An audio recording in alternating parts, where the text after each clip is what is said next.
उसने क्वेश्चन में पूछा है how many zeros does P x have. ठीक है, को ये हमारे पास क्या है, ग्राफ है। ठीक है, क्वेश्चन में हमें क्या गिवन है, उसने कहा है y is equal to p x given है, उसने उस चीज़ का ग्राफ बनाया हुआ है। ठीक है, अब उसने ये पूछा है कि कितने ज़ीरो, जो ये पी एक्स है इसके कितने ज़ीरो हैं।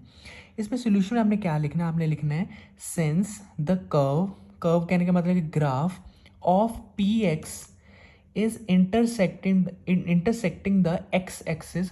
एक्स एक्सिस ये है क्योंकि तीन जगह इंटरसेक्ट कर रहे हैं। कौन सी जगह, एक तो ये होगी, ठीक है, एक हमारी दूसरी जगह ये होगी है, और तीसरी जगह क्या होगी है, ये होगी है। सो तीन जगह क्या कर रहा है, इंटरसेक्ट कर रहा है हमारे एक्स एक्सिस को। ठीक है, at 3 points. So y is equal to p x has 3 zeros. ठीक है, जो हमारा एक्स एक्सिस, उसने कि तीन जगह पॉइंट उसने ऐसे टच किया है हमारे एक्स एक्सिस को, एक, दो और ये तीन।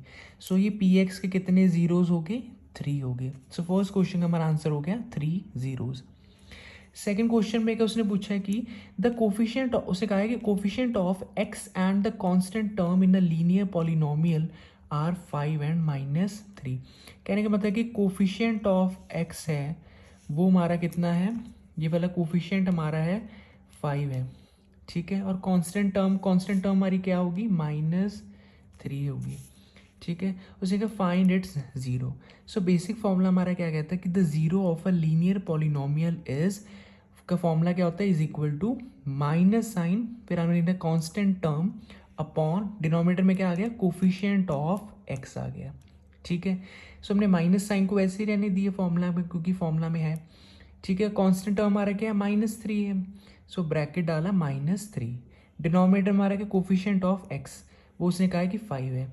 सो अपॉन 5 हो गया। सो माइनस माइनस क्या, प्लस हो गए। सो फाइनल आंसर क्या आ गया, 3/5।